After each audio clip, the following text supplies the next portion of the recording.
Esta presentación tiene por objetivo fundamental hacer una breve sinopsis acerca de los orígenes, las definiciones y algunos documentos fundamentales en materia de bioética jurídica. Fritz Jarr fue un teólogo protestante de nacionalidad alemana,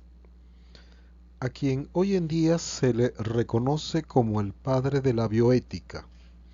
en razón de que en una famosa revista alemana de aquella época, de nombre Cosmos, en 1927 publica un artículo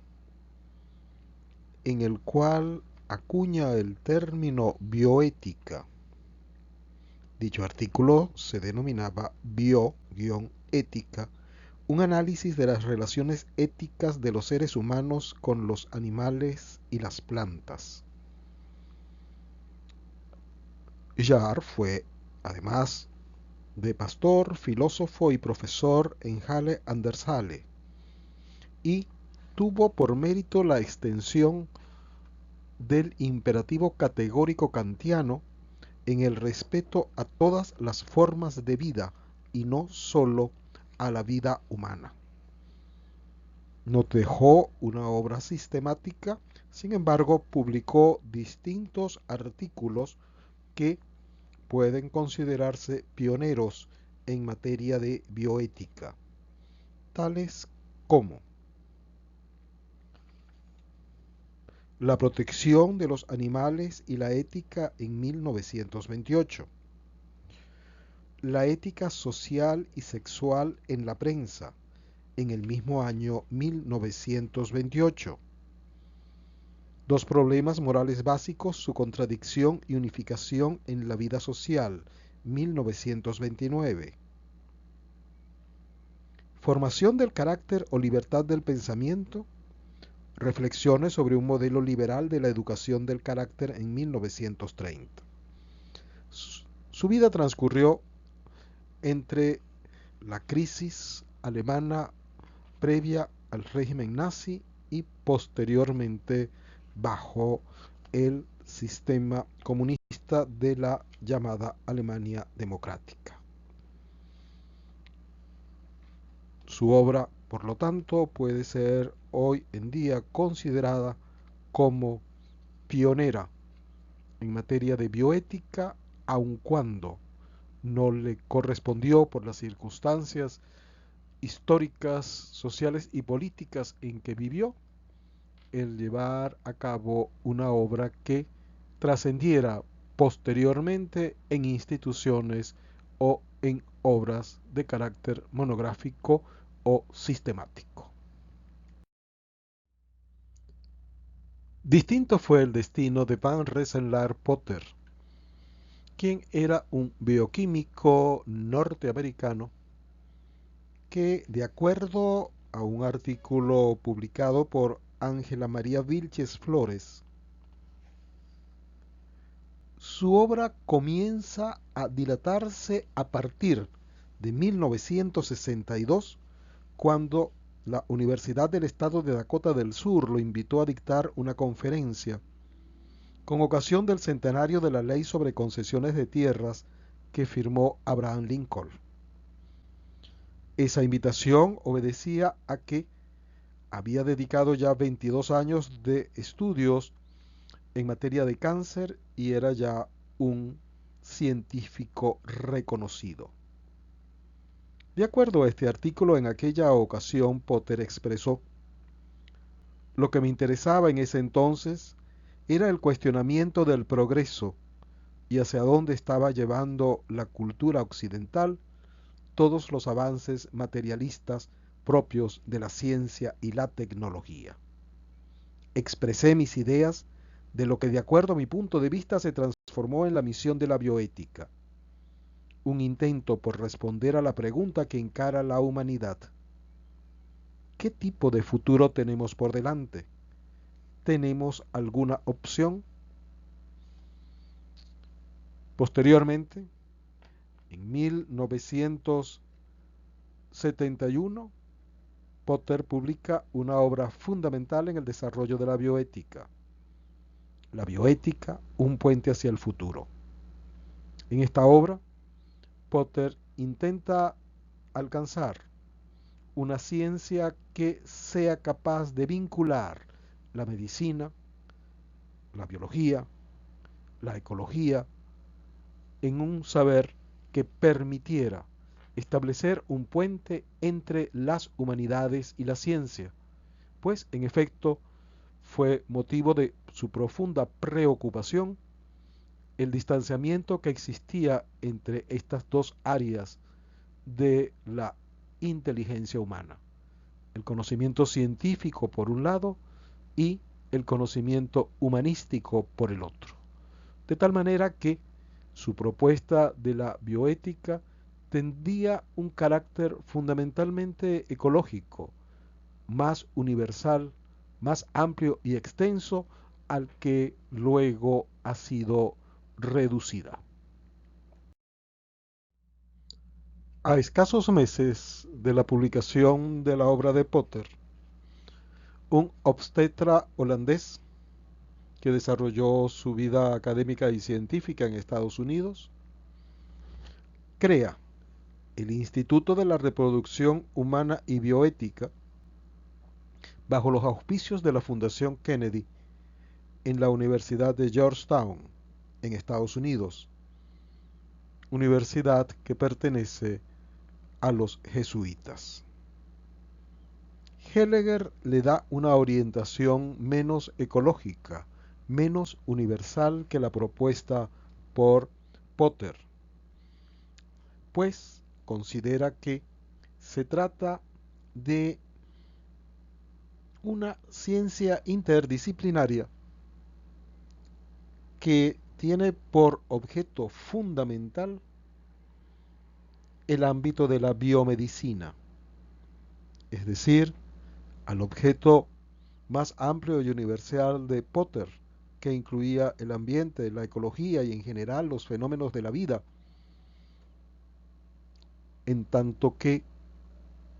respondía al mismo espíritu de Fritz Jarr. Heidegger va a establecer la comunicación entre la bioética y la biomedicina, que le ha dado un sello particular a la bioética cuando se ha entendido restringida fundamentalmente a los problemas biomédicos, enfoque que ha tenido un largo predominio en la evolución de la bioética, aunque ciertamente hoy en día ya son otros los enfoques y la extensión que se le otorga al objeto de la bioética. Hoy en día, el instituto fundado por Heidegger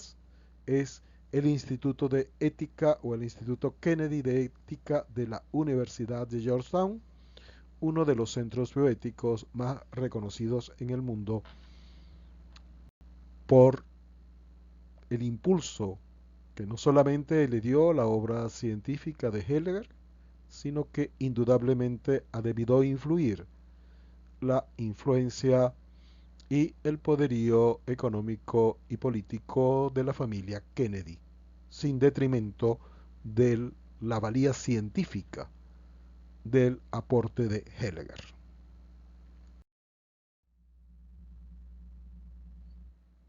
Una de las obras más importantes en materia bioética es la enciclopedia que coordina el investigador norteamericano Reich, un teólogo que en la Universidad de Georgetown dio inicio a esta enciclopedia que ha tenido ya varias ediciones desde la primera de 1978. En la misma se encuentra una definición de la bioética que en buena medida responde al espíritu y al sello de la obra de Heidegger, pues si bien es cierto que el núcleo fundamental de la bioética en tanto que constituye un estudio sistemático que vincula la conducta humana vale decir, el estudio científico de la conducta humana con las humanidades. Sin embargo, se hace un especial énfasis en cuanto se trate de ciencias de la vida y del cuidado sanitario, vale decir, de la biomedicina, de tal manera que puede ser considerada esta definición de bioética como una evolución que responde al mismo espíritu que le impregnó la obra de Andrés Heleger, en tanto que se tiene como objeto fundamental los temas relativos a la vida y al cuidado de la salud, pero en el ámbito de la biomedicina. Otra obra capital en el desarrollo de la bioética fue la publicada en 1979, intitulada Principios de Bioética Médica, de Tom Beauchamp, que es filósofo, formó parte del equipo que dio lugar al informe Belmont de 1978, y James Childress, que es también filósofo y teólogo de la Universidad de Virginia. Esta obra, que ha tenido ya distintas ediciones, una de ellas, la cuarta, fue traducida al español con un prólogo de Diego Gracia, tiene como mérito fundamental al haber establecido los 4 principios sobre los cuales gira el desarrollo de la bioética. Estos 4 principios, que de algún modo ya fueron enunciados o perfilados en el informe Belmont, adquieren ya una fisonomía mucho más particular, sistematizada y precisada en la obra de estos autores. Esta obra además tiene por mérito la escogencia o el desarrollo del método del principialismo, que es el que permite llegar a unas determinadas soluciones con base a unos principios que están orientados a la obtención de esa finalidad. Estos principios, como ya se sabe, no tienen ninguna jerarquía entre ellos, y los autores hicieron una distinción entre los deberes prima facie y los deberes reales. Por otra parte, en la obra se aprecia que no existe un uso estricto o preciso de principios, reglas o normas, pero ello no va en detrimento de la calidad e importancia de la obra. Estos principios, por otra parte, señalan los mismos autores, deben ser especificados, es decir, deben dar lugar a una mayor concreción, que generalmente se ha entendido que son las reglas que operan de un modo pues explícito en materia de consentimiento informado, por ejemplo. Pero además los principios no deben ser especificados, sino que deben ser ponderados. Es decir, es necesario determinar, evaluar la importancia que estos principios o normas tienen al momento de juzgar situaciones concretas o situaciones reales. Esta aplicación ponderada de los principios con ocasión de los casos o situaciones reales en los cuales se aplica para adoptar una decisión es lo que ha generado también crítica, en el sentido de que se tiende con esta fórmula de ponderación en función del caso concreto hacia el utilitarismo, sin que quede claro cuál es el sustento filosófico de la obra, si estamos frente a unos principios deontológicamente conformados o si por el contrario predomina una visión utilitarista al momento de su aplicación en la solución de casos o situaciones concretas. De tal manera que entre los aportes, la concreción de los principios o su especificación, las características de dichos principios, la finalidad que aportan respecto a la solución de casos o situaciones concretas, frente a las críticas que tienen que ver con la ausencia de una clara especificación de la base filosófica o antropológica de la propuesta de Beauchamp y Childress. Lo cierto es que el lado positivo, el lado de los aportes, más allá de las críticas, coloca su obra y su realización entre aquellos momentos capitales o decisivos del desarrollo de la bioética, al punto de que estos principios se siguen considerando hoy en día como fundamentales dentro de la bioética. No obstante, existen propuestas de que sea conveniente o necesario su actualización, es decir, una modulación respecto a su contenido, si ello fuere posible, o que se hayan agregados otros principios, pero estos en sí siguen constituyendo el núcleo fundamental del pensamiento y de la disciplina bioética. Nos hemos referido hasta el momento a los antecedentes que podrían ser calificados como teóricos o conceptuales de la bioética. No solo antecedentes, sino obras que son capitales en la fundación de esta disciplina. Sin embargo, existen otras circunstancias que contribuyeron al surgimiento de la bioética, cuya concreción teórica no hubiera sido posible ni necesaria de no haber existido estos acontecimientos que rodearon su surgimiento durante buena parte del siglo XX. Uno de estos hechos o acontecimientos quedaron revelados precisamente en el juicio de Nuremberg, al quedar al descubierto ante la humanidad la realización de experimentos sobre seres humanos,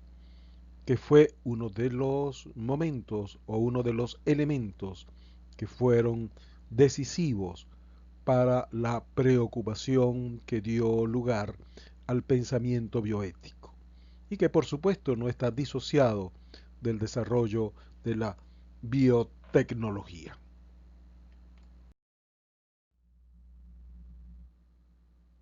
Cuando se habla de la bioética y de sus orígenes o antecedentes, se señalan hechos o casos concretos y específicos. Sin embargo, valdría la pena preguntarse si lo que aconteció ya en la segunda mitad del siglo XX fue un cambio de mentalidad en el ámbito de la ciencia, que fue causada o producida por sus propios adelantos, o si por el contrario fueron estos adelantos resultado, efecto o consecuencia de un cambio de mentalidad.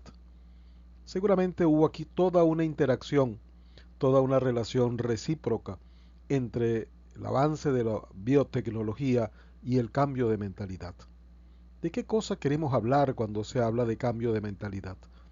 Queremos hablar de la perspectiva, de la posición que adopta el científico frente al fenómeno de la vida y frente a la aspiración que implica una relación de dominio o de poder que lleva implícito en sí mismo el conocimiento científico, que lo llevó a la experimentación con seres humanos, no solo en el caso de la Alemania nazi, sino que también hubo experimentos con seres humanos no consentidos en países y con culturas en otros aspectos muy alejados de la Alemania nazi, como fue el caso de una población negra que de aproximadamente 400 personas que padecían de sífilis y los médicos no los sometieron a tratamiento única y exclusivamente para tener un mejor conocimiento de la evolución de la enfermedad y que dio posteriormente origen,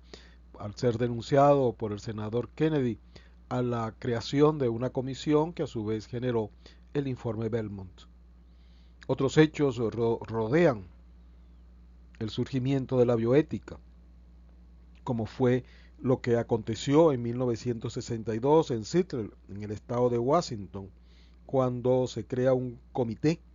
a los fines de poder decidir a quienes se les aplicaba de manera preferente la máquina de hemodiálisis que en aquel momento surgía para tratar los enfermos que padecían el problema de insuficiencia renal. Por otra parte, el trasplante de corazón llevado a cabo por el Dr. Bernat en 1967,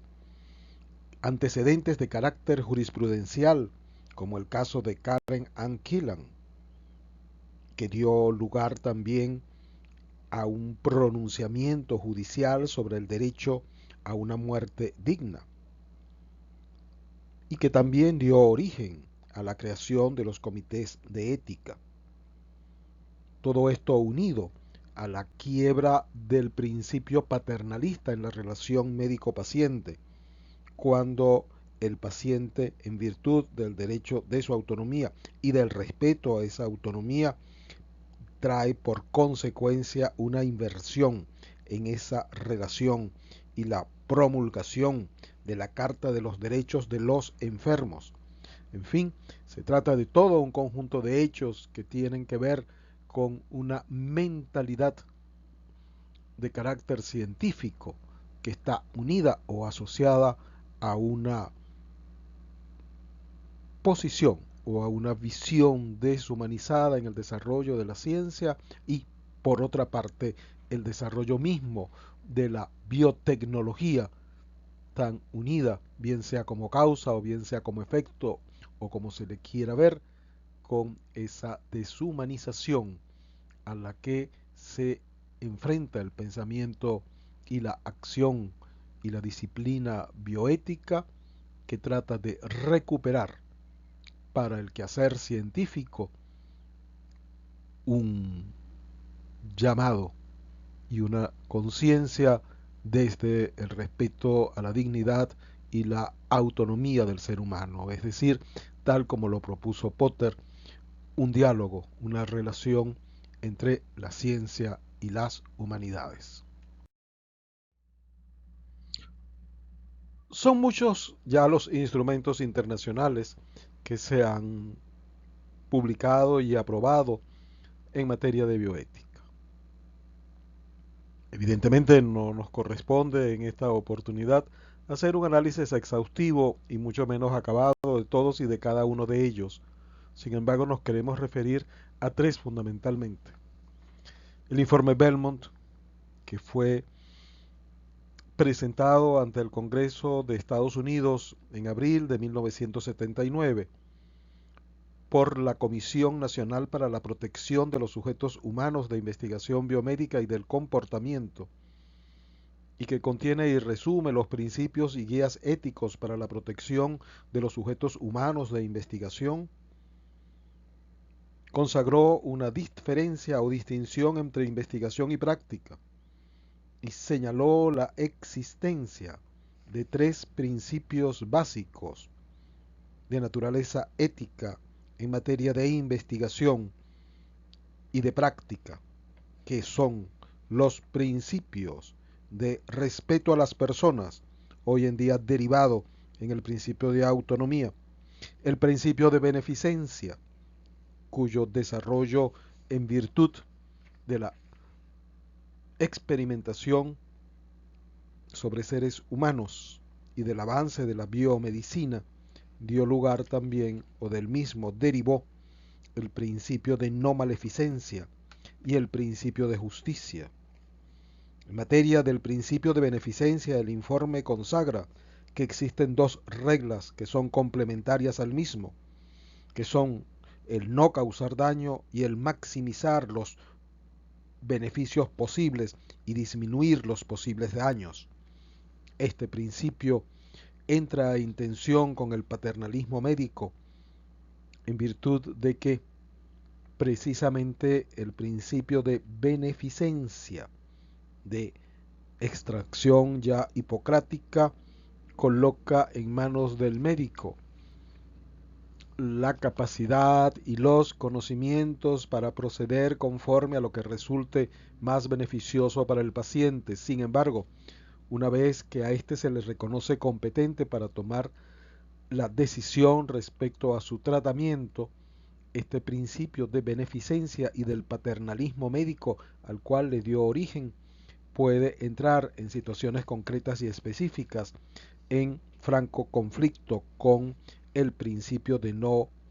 maleficencia y por supuesto con el principio de autonomía. Por otra parte, el principio de justicia que señala el informe Belmont se reduce a 5 fórmulas o formulaciones: a cada persona una parte igual, a cada persona según su necesidad individual, a cada persona según su propio esfuerzo, a cada persona según su contribución a la sociedad, a cada persona según su mérito. El informe o la declaración de Helsinki, por otra parte, también está dirigida a el tema de la investigación en seres humanos y fue elaborado por la Asociación Médica Mundial, que consagró un conjunto de principios éticos para la investigación en seres humanos, incluida la investigación del material humano y de información identificables. Se señalan un conjunto de reglas relativos a los riesgos, costos y beneficios. Se incluye ya la protección de grupos y de personas vulnerables y se señalan los requisitos científicos y los protocolos de investigación, entre los cuales es de señalarse lo dispuesto en su artículo 21. La investigación médica en seres humanos debe conformarse con los principios científicos generalmente aceptados y debe apoyarse en un profundo conocimiento de la bibliografía científica, en otras fuentes de información pertinentes, así como en experimentos de laboratorio correctamente realizados y en animales, cuando sea oportuno. Se debe cuidar también del bienestar de los animales utilizados en los experimentos. Como se observa, también surge aquí en la declaración de Helsinki el tema hoy en día también propio de la bioética sobre los derechos de los animales. También es de destacarse la Declaración Universal sobre Derechos Humanos y Bioética del año 2005.